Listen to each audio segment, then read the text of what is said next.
Hey, before we get to this podcast, let's take care of a little bit of business. First and foremost, this is the Back-to-Back podcast on the Count the Dings network, and you can support us by going to patreon.com/countthedings. You can subscribe there. You get exclusive content like the SnarkHoops episode or the Black to Black Overflow, all kinds of stuff, and we got more stuff coming in the future. So be sure to go to patreon.com/countthedings and support us if you can. If not, support our sponsors or do both. We've got SeatGeek. SeatGeek is the best way for buying tickets to sporting events, concerts, comedy shows, the theater, whatever you want to do. You just go, you tap on that app that they've got. It really is a great app. It tells you the best deals. It tells you the worst deals for whatever sporting event, for whatever concert you want to go to. And you can set it up to where, hey, you know what? I hope it hits this little mark. And if it hits this price, then alert me and I'll come buy the tickets. You can do that with your email. They send it out. Couldn't be easier. It's the best way to buy tickets to anything you want to do. You want to go to a Dodger game this summer? Go to SeatGeek. You want to go to an NHL hockey, playoff game? Go to SeatGeek. You want to go to to Jay-Z tagging along with Beyonce for her concert? Go to SeatGeek. You're going to put in the promo code TalkHoops. That's the promo code TalkHoops. You're going to get $20 off your first purchase. You just download the app. You sign up for a new account. And then you know what you do? Promo code TalkHoops or promo code B2B, that is B, the number 2, and then B, you get to support us. You get $20 off your first purchase, and you get to support the amazing people at SeatGeek. And at the same time, you're going to go have some fun on a night out in the town for that perfect gift.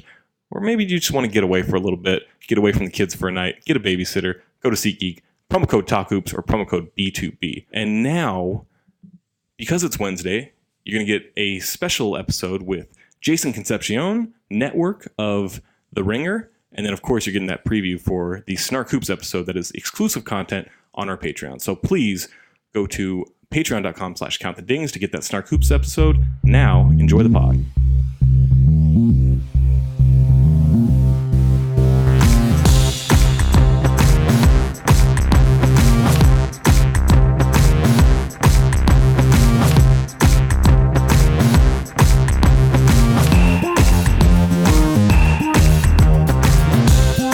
Welcome to the Back-to-Back podcast, Zach Harper and Friends edition on the Count the Dings network. I'm Zach Harper, and the friend today, the one and only Jason Concepcion. You may know him as Network from The Ringer. What do you got? You got binge mode. You have NBA desktop. You do some writing.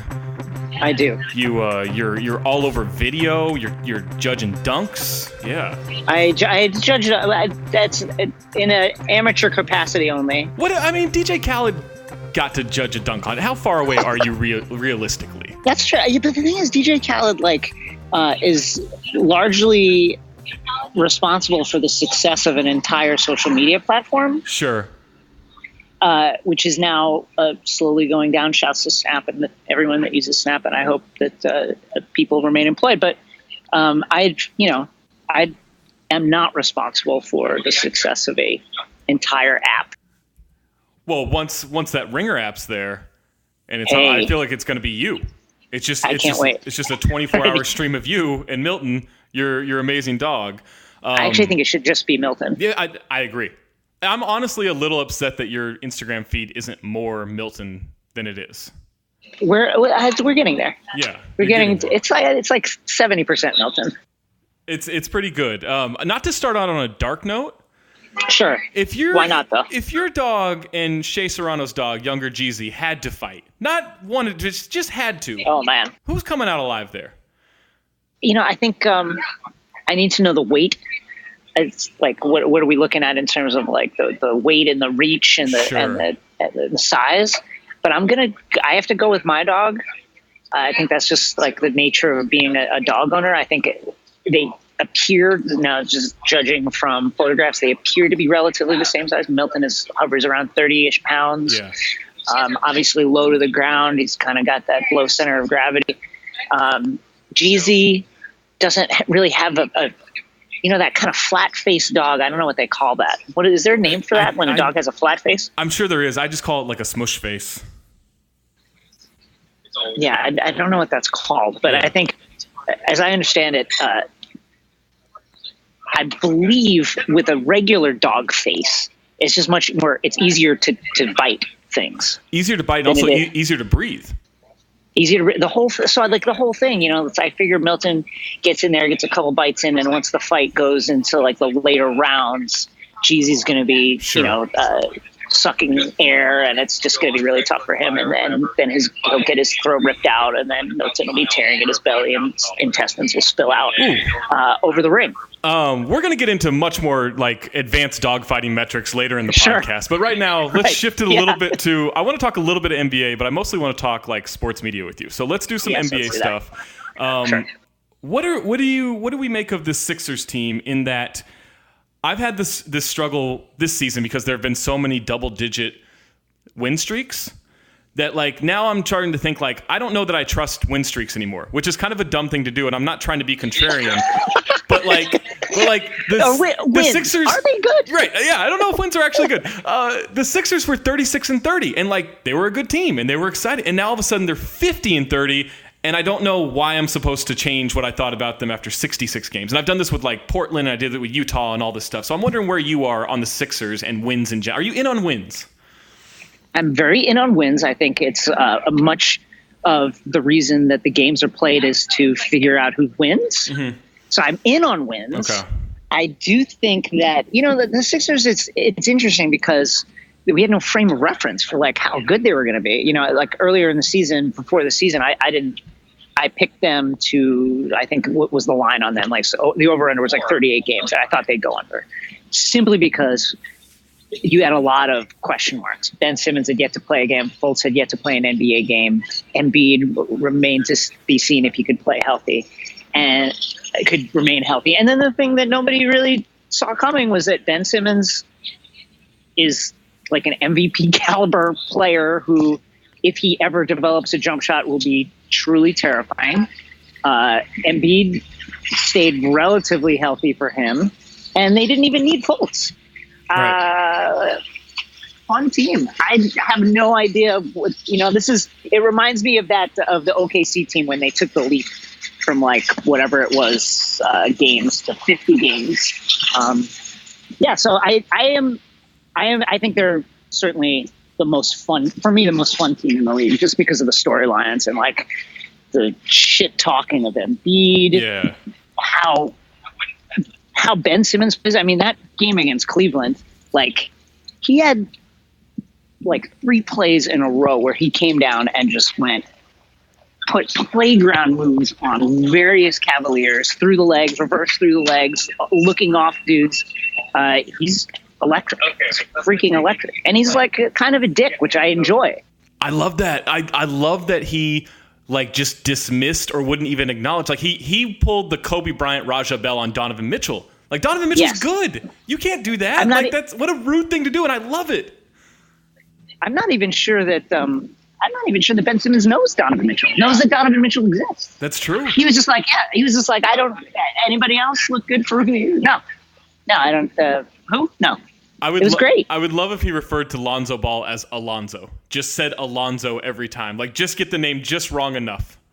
He should get them all. Yeah, he should. Like a Don Mitchell, I think is pretty good. Alonzo had a nice season. I was expecting a little bit more out of Monk Malik, but That's a great. I mean, I think like just be and not like rookies, just everyone. Call him like Larry James, or right, or even get Joel's name wrong. Just like he doesn't understand who anyone is. Right. All he does is hoop on his own. Right. He knows Joel, Fultz, and Zach Collins for some reason. Right. Yeah. That's it. Zach Collins is like, that's my guy. Yeah, my guy, and then my guy Zach Collins. Yeah, it was really who's having a great season. Yeah, exactly. He's like, Zach's my dude. Like he's gonna trust me. It's gonna be me and him for MVP someday. Yeah. Do you hope that things get disrupted in the playoffs? Like, what's the ideal scenario for you? Warriors, Cavs, or do you want like all fresh blood in there? Like just turn it upside down. I go both ways about it. There is something about seeing the great teams of their era go at it once again. At the same time, I think we're all a little tired of it, aren't we? Let's get some fresh blood in there. I would love to see something wild, like Toronto, maybe, I don't know. I guess Toronto's been there for a while, but I'd love to see like a really fun upset. And I think particularly in the East, every matchup has some upset potential. Nobody wants, and this, the Sixers, I have no idea like what their ceiling is. Like, what are they going to look like in the playoffs? Is Ben Simmons' lack of a jumper going to ever hurt him? We're going to find out soon, and I'm really excited about it. Do you think, because I was kind of like, I was trying to play up this angle early on in the season of like, I'm throwing myself into the Bucks. Like, just like, I love it. Sure. And I tried to like pull comparisons between like 2007 LeBron Cavs and like 2018 Bucks Giannis, and just like, can they all of a sudden out of nowhere like lead to a trash finals? Like, I would have no problem with them getting destroyed in the finals by Houston, Golden State, whomever. But just like disrupt the East. All of a sudden, we're like, why is this Bucks team so good? And then Giannis is in the finals. I want to see Giannis go for 40, 15, and 10. Right. I mean, yes, I want to see something like that, and especially because like some of the young players right now that are in the league are so weird and fun. And Giannis, Ben Simmons, my son Kristaps, who is injured. How is he? And then how is Kristaps going? He walked with seemingly no limp the other day while wearing a plaid suit. That's great. So that looks good.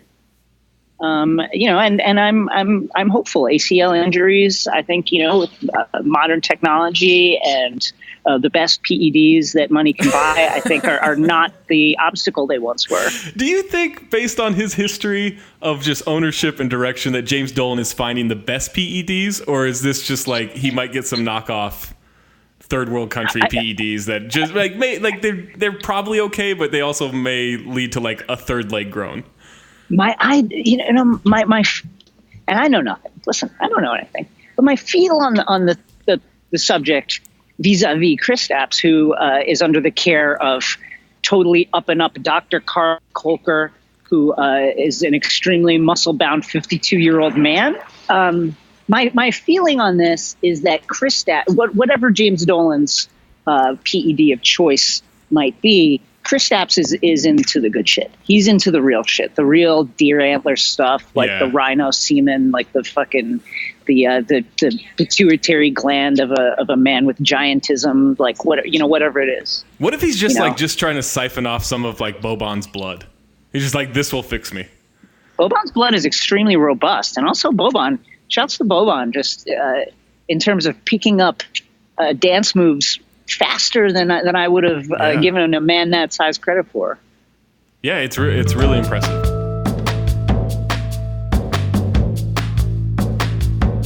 Hey guys, real quick, I've been blessed with two things in life: an incredible head of hair and perfect vision. I can spot dimes left and right, miles away, 10 miles away, 50 miles away. I've got great eagle eye vision, but not everyone's that lucky. Some people, their eyes are a little weaker. Maybe their eyes have gone bad on them, especially we're looking at these screens all the time. That can be tough on your eyes. And so some people need contact lenses, and that can be a really annoying process to go through. Getting them renewed, having to make sure that your vision test is perfect and that you can see and that the prescription is right for you and all that. And this can cost hundreds of dollars. Hundreds of dollars take up a lot of your time, but it doesn't have to anymore. If you wear contact lenses and you find yourself dreading that annual appointment to renew your prescription, you're going to love Simple Contacts. Simple Contacts is a great new company that makes this annoying process very, very simple. They let you renew your expired contact lens prescription and reorder your brand of lenses from your phone or computer in minutes. Not hours at a doctor's office, minutes. Simple Contacts brings the doctor's office to you wherever you are, whenever you need it. You can take the Simple Contacts vision test online in 5 minutes. Real doctor reviews it and renews your prescription. You save time, you save money, and you save yourself a headache. And if you have an unexpired prescription, just upload a photo of it and your doctor's info and order your lenses in minutes for a great price. They do all the hard work for you. Couldn't be easier. This is vision care for the 21st century. Simple Contact offers every brand of lens, and their prices are unbeatable. The prescription is just $20. Compare that with an annual appointment, which can be up to $250 without insurance. And you know what? Insurance is expensive. Not everyone has it. They have some of the best prices on contacts, and shipping is free. Best of all, our listeners, you're going to get $30 off your first Simple Contacts order. To save $30 on your lenses, just go to simplecontacts.com/hoops. That's hoops with 2 O's, or enter the code hoops at checkout. I want to mention that this isn't a replacement for your periodic full eye health exam. You still need to do those occasionally, but it is the most convenient way to renew a prescription and reorder your contacts if your vision hasn't changed. Again, check out Simple Contacts and get $30 off by going to simplecontacts.com/hoops, or just enter the promo code hoops at checkout. Give it a try, thank us later, and spot those dimes.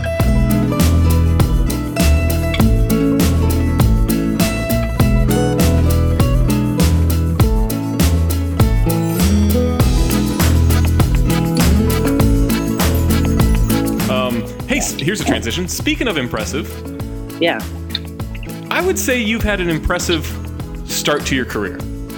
Sure. In that, I guess I've been lucky. Yeah, I think both of us, to a certain degree, like, we don't have typical pathways into sports journalism, right? And so I'm curious, like, where your thoughts are on the business. In that, people ask me now, like, hey, how do I get into sports journalism? And my answer is usually don't. Like, it's a terrible business, and we don't know how viable it is, and it's really tough. But if you want to do it, like, I always advise, like, try to get into broadcasting. Like, that's probably where your best bet is. Like, what do you think about, like, your path and how you got here, and just where the industry is as a whole?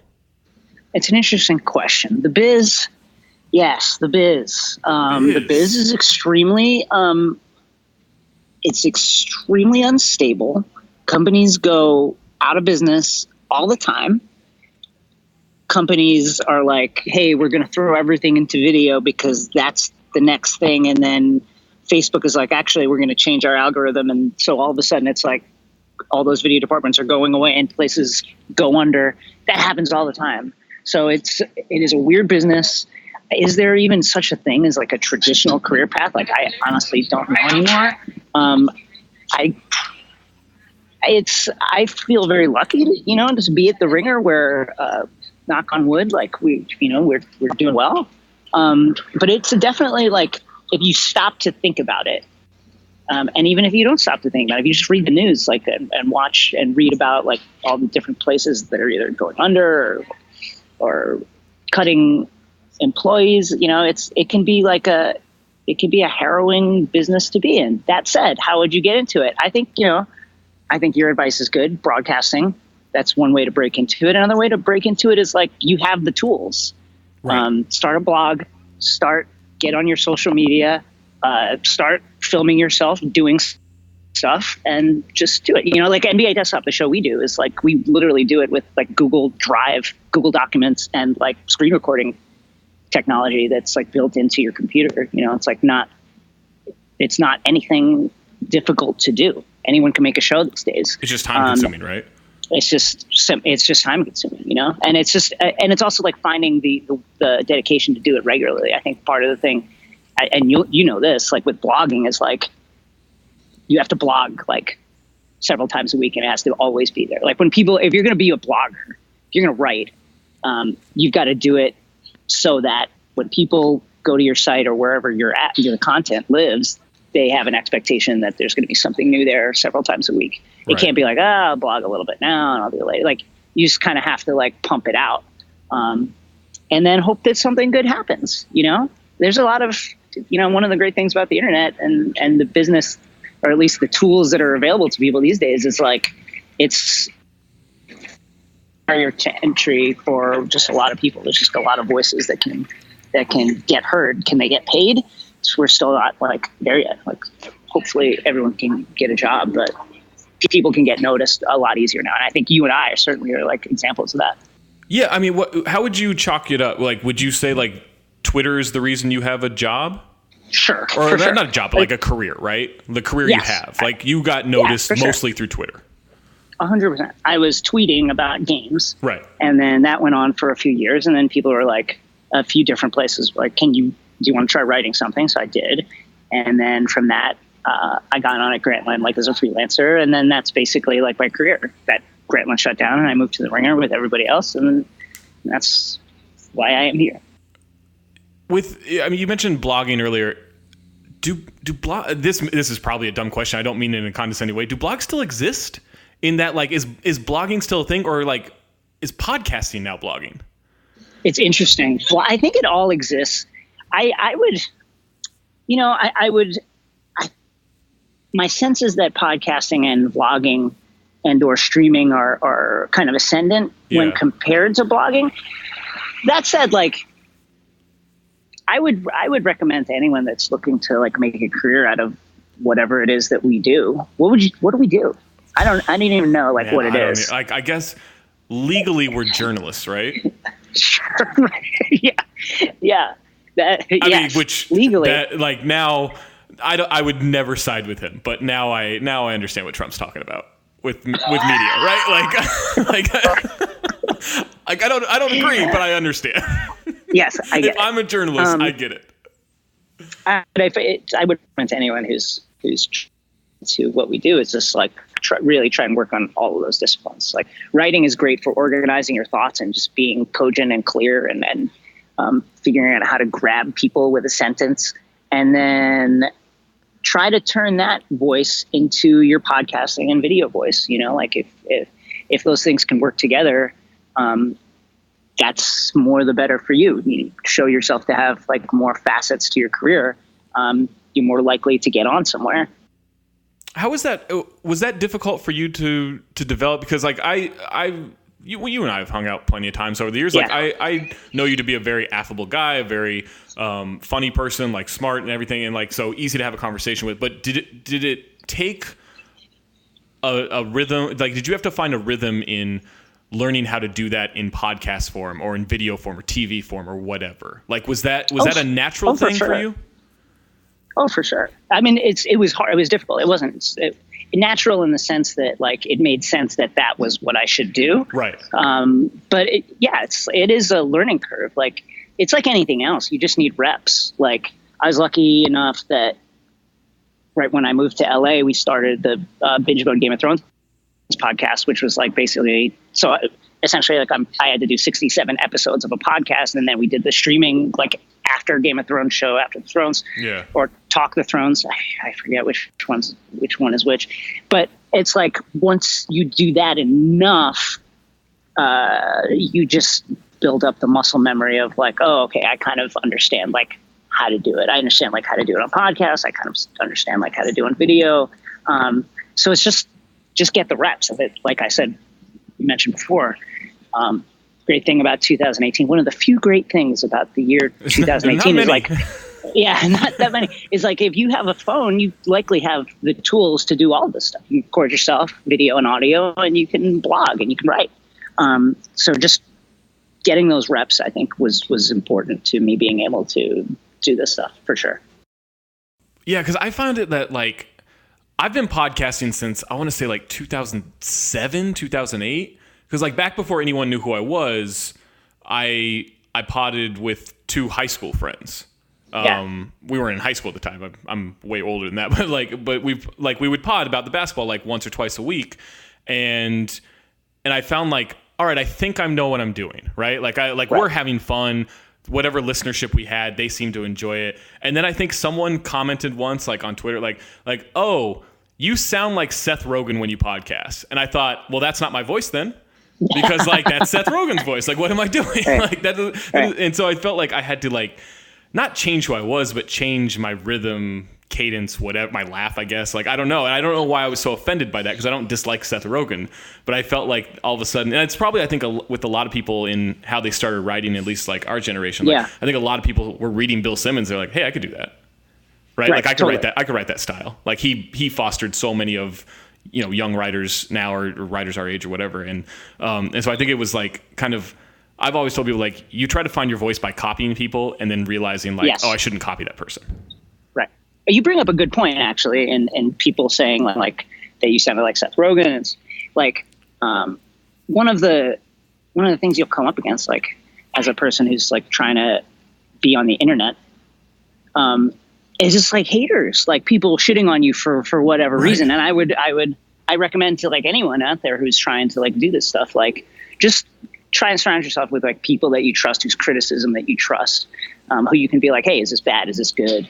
And is not bullshitting you. Right. And just try and to the largest extent that you can, like tune out like the shit that you get on Twitter and or whatever platform, because you will get like, if all things go as they should and people are successful, like the more people pay attention to you, the more people will take shots for reasons. So just attempting to tune that stuff out, I think is important, Yeah. And and I think like you tune it out by making sure that the people around you are giving you like giving you honest feedback, Yeah, I think with me, like, I actually enjoy, the haters or the disparaging comments or whatever in a way, because one, I do think there's some truth to those criticisms in that, like, maybe I am hacky and I should clean up some of my pros, right? Like maybe I am just ripping off something else and I didn't realize it. Like, I think there is some truth to that and something you can glean out of that. But I also I like talking shit. Yeah, like, it's fun. I like people talking shit to me. I like if I say something stupid, roast me. If I say, if you say something stupid, I'll roast you. Like, I'm fine with that, but not everyone is fine with that style.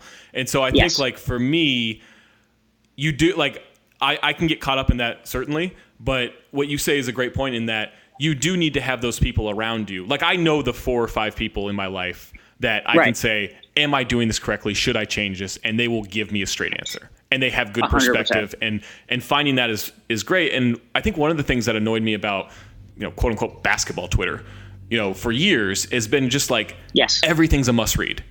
If it's your friend, like, everything's a must read, and I don't mind supporting that, right? Like, if Justin Verrier writes something really good, I want to promote that. But if he doesn't, I don't want to tell people you're gonna die 7 deaths if you don't read this today.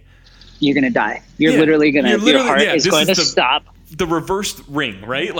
Something is horrible is going to happen. Like, and I think that at times, like, trying to be helpful and trying to be, promotional of your friends actually ends up being a detriment. I do agree with that. Be as honest as you have to be.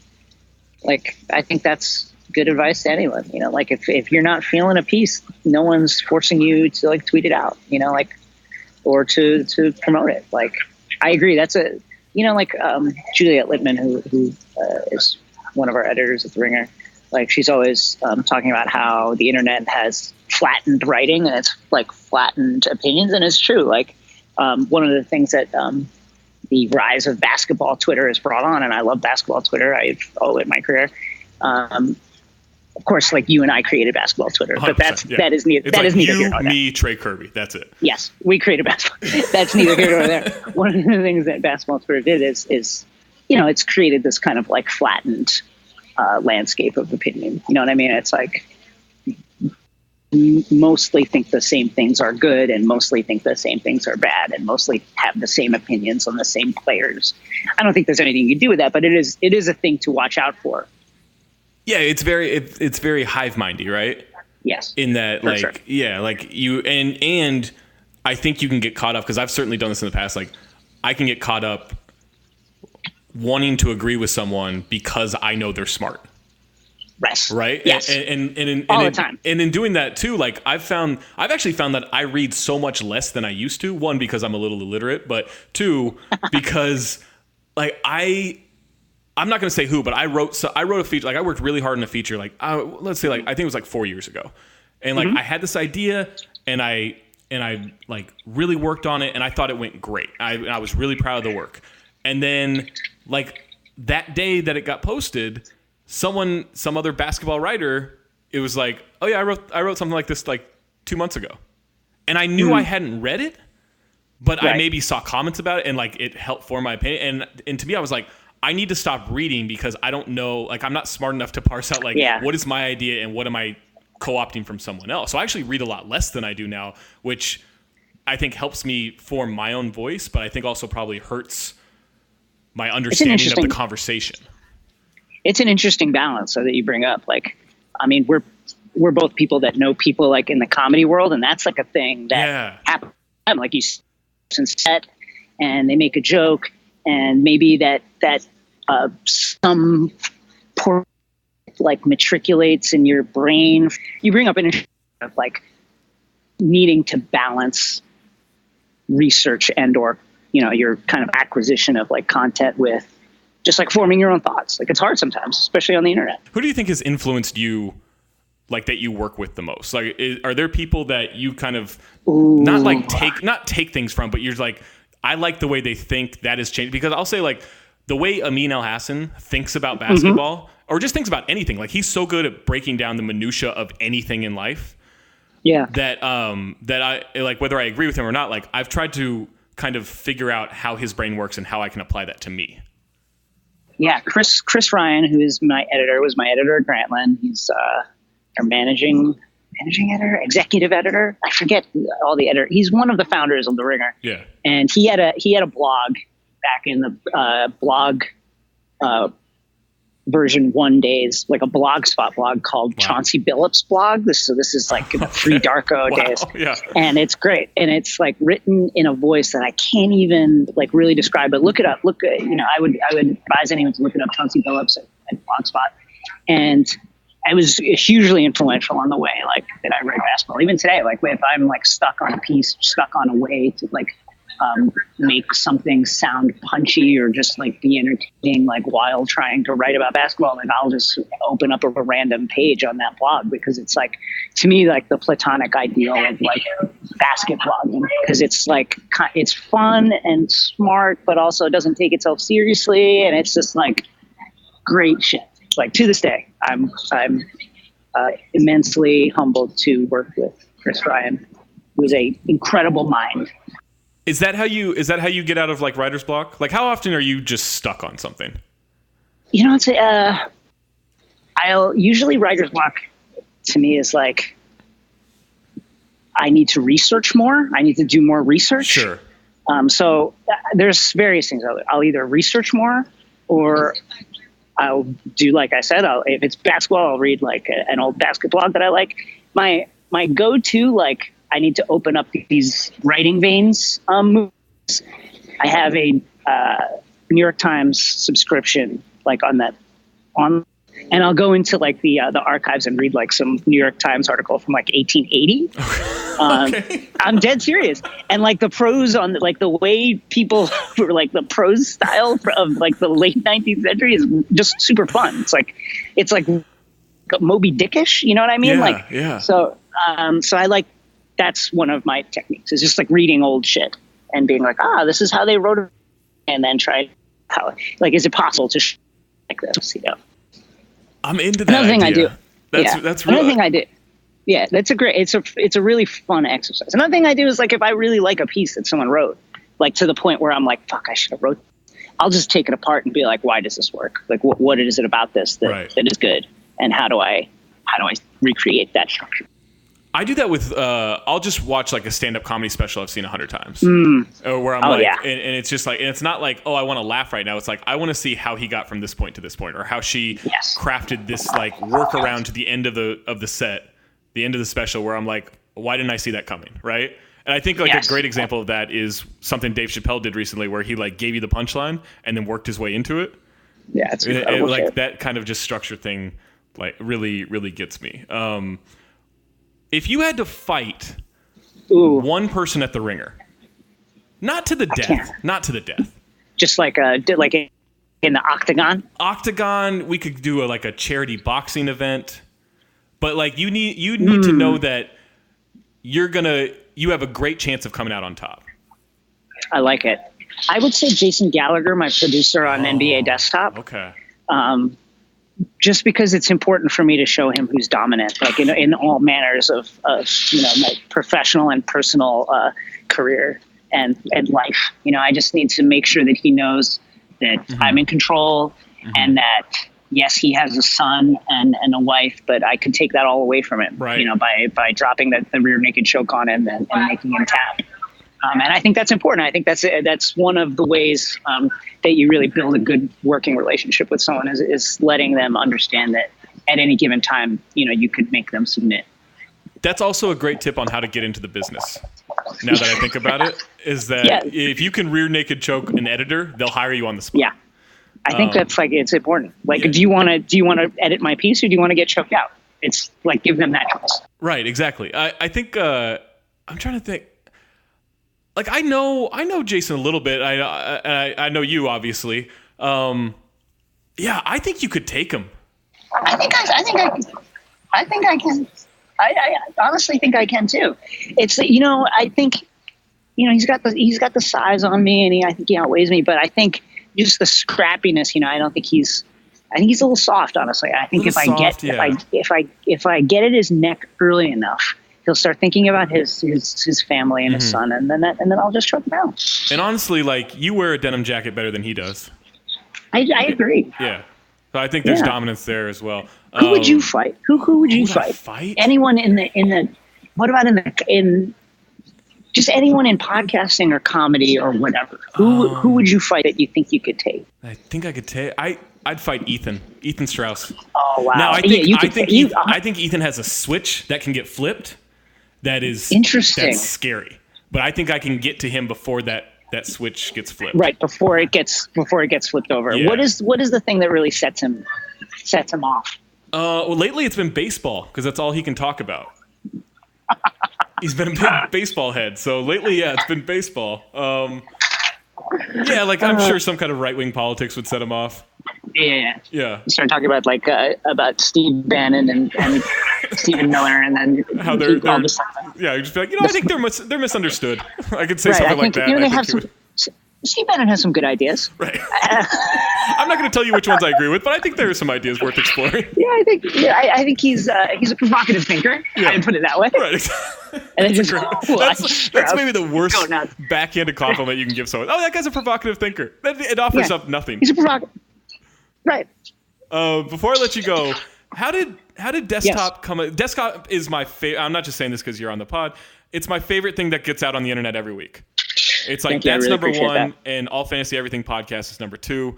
I think, like, it's a brilliant concept, and you guys have done a great job of crafting it. Like, where did that kind of originate?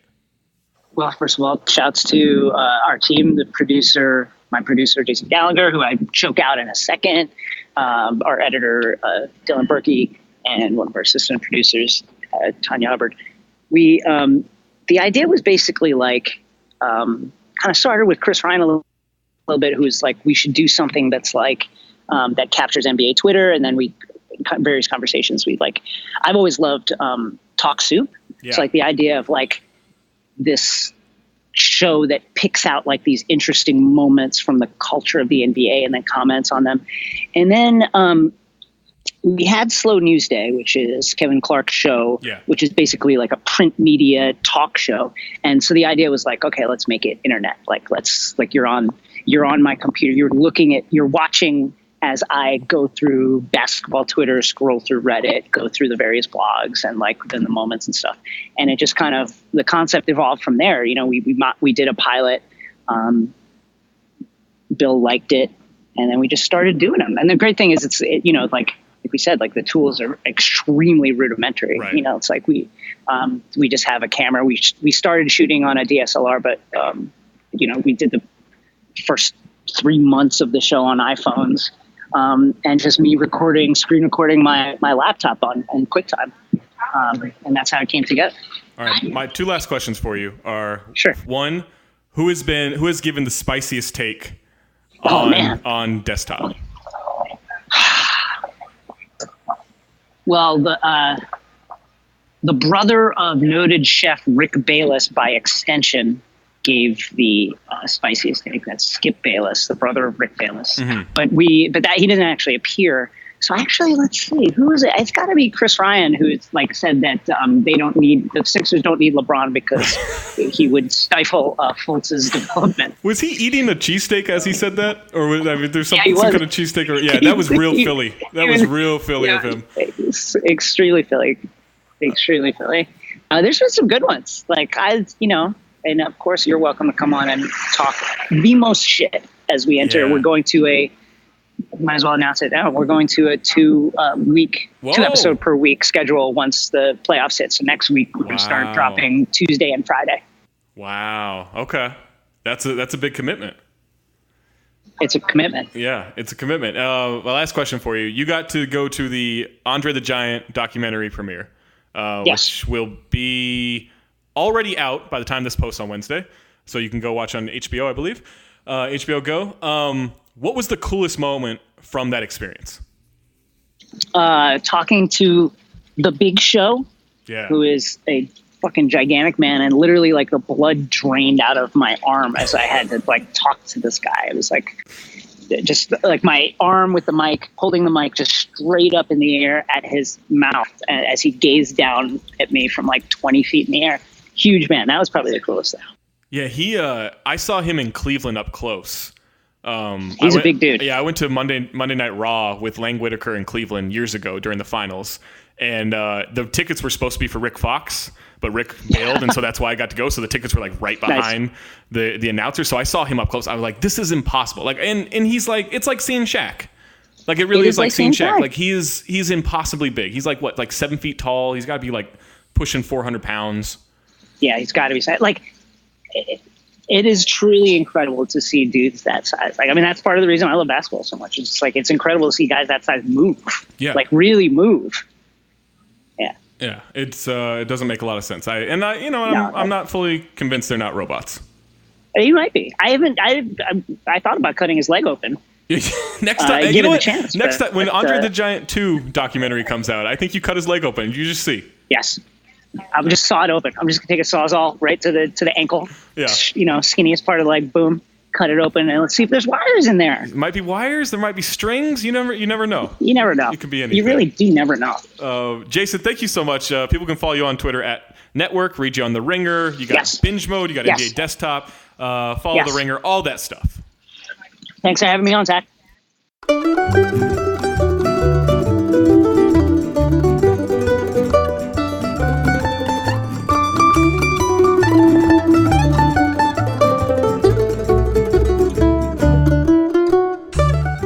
Huge thanks to Jason Concepcion of The Ringer, at Network on Twitter, TheRinger.com, Binge Mode, NBA Desktop, all that stuff. And now it is your sneak preview of this week's SnarkHoops episode that you can get as part of the exclusive content on Count the Dings Patreon. Go to patreon.com/countthedings, subscribe for $8 to $10 or more, and you get this every week, full episode.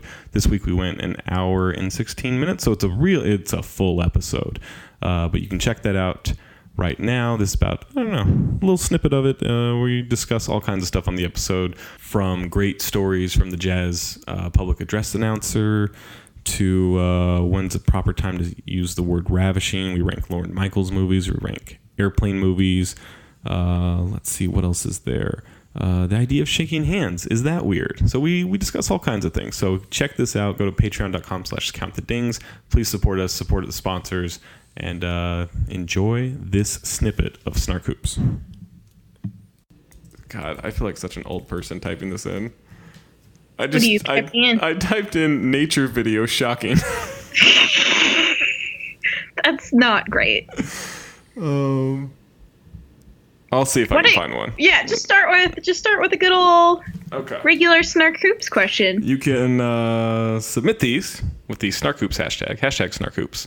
Anytime throughout the week. We will compile them before we do the podcast. You can drop in the Discord channel like you mentioned earlier. Just make sure you're tagging it and you're tagging us in it. But this one comes from McNamara. Mike M_NY. What's more likely, a Joe Ingles poster or Angie admitting cereal is a soup? And you and I both agree this is an easy one.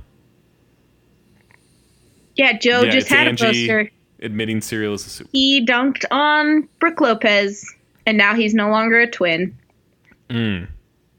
That reaction from Donovan Mitchell was amazing. Yeah, the whole video reaction is. Yeah, you can't see because it's a podcast when I'm kissing my fingers. Okay, that's weird. I think here's the thing. I'm not gonna keep badgering you with this cereal soup thing. I think that you are on board with it. I am not on board with it. Relax, let me talk. I'm very much not on board with anything that's happening now. I think you're on board with it, or at least the idea of it, and you're not bothered by it. But your perception of reality is amazing. Can I just tell you that? Thank you. But I think that you're doing it for the bit. I think you're committing to the bit. Are you talking to yourself? Who's to say? You're committing to the bit? Our friend Alex Burnett, who always gives us a good question. Rank these 6 Lorne Michaels classics. So we've got 6 movies here. 3 Amigos, Wayne's World, Tommy Boy, A Night at the Roxbury, Mean Girls, and Hot Rod. That's tough. All right, is this personal ranking or like? Yeah, I think personal ranking's fine. Okay. I'm gonna send these to you so they're in front of you. I think I see it. There you go. So, let me go. I've 2 of these I have not seen recently or in their entirety. Okay, which 2? Night at the Roxbury and Wayne's World. What? Like, I've seen the important parts. I know the jokes. Oh my God, Angie. You're older than me. So yeah, but I mean, come on, live a life. What if I started calling you Angela instead of Angela or Angie? Because I kind of like the idea of Angela, like just that real hard emphasis on gel. Why? I don't know. It sounds cool to me. Where did that come up? Where did that come from? I thought of it earlier today. And it just came up in the middle of a SnarkHoops question? Yeah. I don't think this is a good idea. Okay. Angela, you haven't seen Wayne's World or Night of the Roxbury in their entirety? I mean, not since I was a little girl. Okay. So, with that being said, I'm going to go 6. Night at the Roxbury. 5. Wayne's World. What? 4. Tommy Boy. We have a guy in the office named Richard, and I say his name like Tommy Boy every time, and I think he hates it. 3 Amigos. Oh my God. 2 Mean Girls. 1 I love Hot Rod. Hot Rod is so 1 much. Angie, you're going worst to first. I love Hot Rod. Oh my God. I love it. It makes me laugh so much. I've seen that the most out of all those movies. Here's mine. 6 Hot Rod. What? Yeah. Is it because you're too old to get it? It's because you don't get the Lonely Island thing? Is it because you don't like Bill Hader? You don't like the Voltron reference? Is it because you can't tell the difference between Isla Fisher and Amy Adams? That's got to be it. No, because I like Isla Fisher. I hate Amy Adams, so I can tell the difference between them. So how do you feel about Nocturnal Animals? Conflicted? I haven't seen it. They're both in it. Oh, okay. Well, then I'll like half of it. Yeah, 6 is Hot Rod. Okay. 5 is gonna be 3 Amigos. Really? Yeah. Disrespecting Steve Martin like that. Okay. Sure. I guess that's a disrespecting Steve Martin. I don't think Night at the Roxbury is very good. You are out of your mind. Okay, keep going. 4 is Wayne's World. Okay. 3 is Mean Girls. 2 is Night at the Roxbury. 1 is Tommy Boy. Okay. Yeah. Here, have I told you my pet peeve about Mean Girls? No. It's people who quote it unironically. Mm-hmm. It's the women who say, I'm not like one of those normal moms. I'm a cool mom. Like, you realize when she says that she's actually not a cool mom. She's being the worst. Right. So you saying that in your Instagram post is not as cute as you think it is. You follow a lot of moms, I'm guessing. Yeah, I live in Utah. Okay. Yeah, there's a lot of misunderstanding of the tone of that film. Mm-hmm. Like, you can't sit with us. A lot of that bugs me. It's a very specific pet peeve, but I think the fetch joke is a little overdone at this point. Tommy Boy's your favorite? I could watch that anytime. Anytime. I will watch it every single time it's on. What's your favorite part? Is it the fake crash with the bees? No, with when he starts the fire at the restaurant. Oh. That's my favorite monologue. That's really great. It's really good. What's my favorite part? I don't know. There's just so many good ones. Like even like when Dan Aykroyd gets into it. Sure. Towards the end, like it's just he's so overbearing in the scenes, but it just works. It's so talking about when he's trying to sell, he's talking about like the tooth fairy coming in and all that stuff, and he's getting like the butcher's quote wrong and all that. Like it just oh my god, it's so good. Even like the Bo Derek, like Rob Lowe subplot is pretty hilarious. Yeah, it's all deadly. Okay, Clay is actually God. Saucy Castillo says, what is your favorite food that is at least 75% legumes? I'm going with refried beans from an authentic taqueria with queso fresco and hot sauce on top. Do burritos count, right? A good burrito is a lot of beans. So yeah, I'll go with I'm not mad at like a really good bean and cheese burrito. A bean and cheese burrito is delicious. There's underrated too. Like I don't need cilantro, lime, whatever in there. Just beans and cheese. I don't need the hype of all that stuff. Yeah, throw some beans, throw some cheese. Yeah, like even who are like you trying to impress? Yeah, exactly. Like who do you think you are? Yeah, even like one of those crappy little just like frozen bean and cheese burritos. That's a good trashy chimichanga? Snack. Oh my god. If you want to be real bougie, you fry one up in a frying pan. Have you ever done that? I haven't done that. It's a good way of doing it. Okay. It's fancy. If you want to be an adult. Yeah, I'm going burrito on this with you. There are 2 restaurants that have closed in Ogden in the last 5 years that I'm devastated about. One of them I already talked about on the pod, which is a Japanese place called Tamari. And the other one is a local chain called Taco Maker, and they had my favorite crisp bean burritos, and I can't find an equivalent that I like anywhere. You gotta make your own. Oh, that sounds like a lot of work. I'll just complain. Okay, we've got Metal Hoops Head. Wants to know on a scale of 1, I have no opinion, to 10, this is the greatest thing ever. If someone used the term ravishing to describe something to you, how would you feel about that thing? I think it's an uncomfortable word. It's an uncomfortable word. Yeah. Unless it's about food, then it's funny. Can food be ravishing? Like cake? Oh, yeah, there are some ravishing cakes out there. That's all I'm saying. Yeah. You could use that instead of moist when you talk about cake. God, I don't like that word.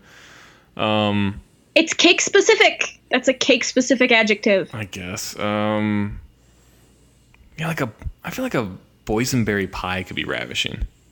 For sure. Yeah. In a cartoon way. Huckleberry pie. Huckleberries. Big Razzleberry. Razzleberry? That sounds Have you ever had It's not. It's raspberry and like blueberry and blackberry. Okay.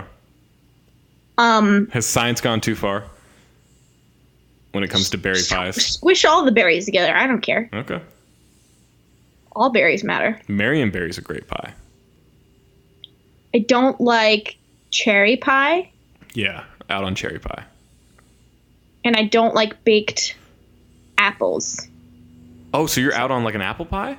I'm out on an apple pie. Wow. And like pears and stuff. Okay. All right. Yeah, if I never ate another pear in my life, I would be very happy. Have you ever seen that It's Always Sunny episode about Charlie eating his pear for the first time? He ate the sticker? Well, he's like, it tastes like sand. I think he's like, you ate the sticker? He goes, I eat stickers all the time. That's just great. That's a good rewatch. I think so I'm rewatching 30 Rock right now. Yeah, you should do It's Always Sunny. I think I'm going to do... The episode where they do meth is so good. Yeah, that's a great one. I think I'm going to do Community next on a rewatch, and then I'll do Sunny after that. That's a good call. You got to get through like the first season of Community. Yeah, that was always my trick. It's just like, it took me a while. And I'm still like not crazy about that show. Oh, I love that show. But like I'll watch it. if that makes sense. Any show that does an homage to Ken Burns is just and on my level. You know what I mean? Those paintball episodes are just great. Yeah. It's a great time. Okay. Jordan. Are you going to let me ask any from the Discord channel? Okay, hold on. Let me do this one real quick, and then you can do your questions. Jordan Tomiyama wants to know, need this question answered by TalkHoops or Snark Tank. Saw a friend from school propose on April Fool's Day, but it wasn't a joke. Good move or terribly bad move? That's a horrendous idea. Not a great idea. Proposing in general is a bad idea, let alone on an April Fool's. Okay, White Waz. I think don't do it on April Fool's because either it's going to be received by the person incorrectly or the news is being shared to friends is going to be received incorrectly. Because I feel like that was the first joke that got burned out online. Yeah. On April Fool's was the fake pregnancy, fake proposal. Yeah, for sure. Don't do it. Here's the thing about proposals. Just get married. Who needs the hype? You're out on the engagement idea. Yeah, just go get married. You decide you want to get married, just go get married. Go to the old city hall. So you're out on weddings. You out on marriage, engagements, or weddings? Rank these three. Between marriage engagement, are you saying marriage and engagements or marriage engagements? I might be out on all three. Okay, but rank them. Between marriage, not for you, engagements, not for you. Right, between marriage, engagements, and the wedding itself? Yes. I'm going to go wedding 1. Wedding's the best. Oh my God. What? Someone just did something. This is not going to make incredibly specific of you. This is not going to make any sense because this is coming out Wednesday and this happened Monday night, but someone just got dunked on in this Clippers game. You don't know who it was? Is it Thornwell? Who is that? I think Sindarius Thornwell. Sindarius is a great name. It's a first great of all. name. He dunked all over, I think, Chick Diallo. Oh my God. That was... Okay, I'm sorry. What am I ranking? You said wedding is the best. Wedding is the best. Yeah, because that's a party.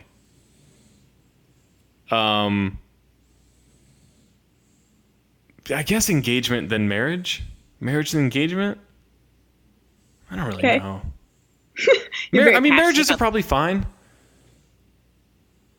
Okay. I feel like the engagement is just a weird. Here's what I think the first engagement was, and we've lost the spirit of it. It was essentially, I really like you. I think we should stay exclusively together.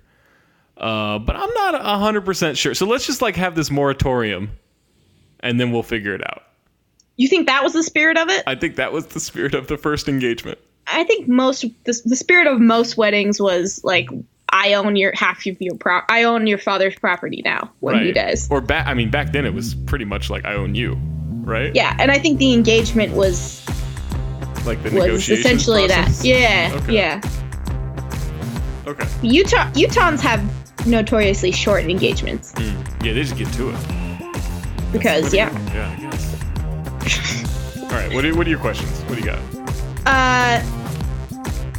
Trevor in the Discord chat asked, would you rather have 30 million followers or $500,000 cash?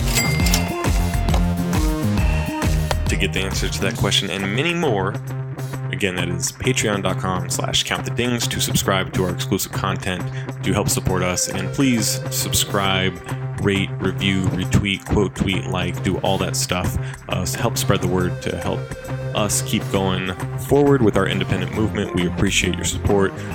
Join us in the Discord channel. You can hit the Jade up for that. Support our sponsors, support the pod, and most importantly, support yourselves. And thanks for listening. Thanks to Jason Concepcion. Thanks to Angie Treasure. And we will talk at you with the Nerder She Wrote? The Nerd Brigade? Whatever Tom's doing on Thursday. We got you tomorrow.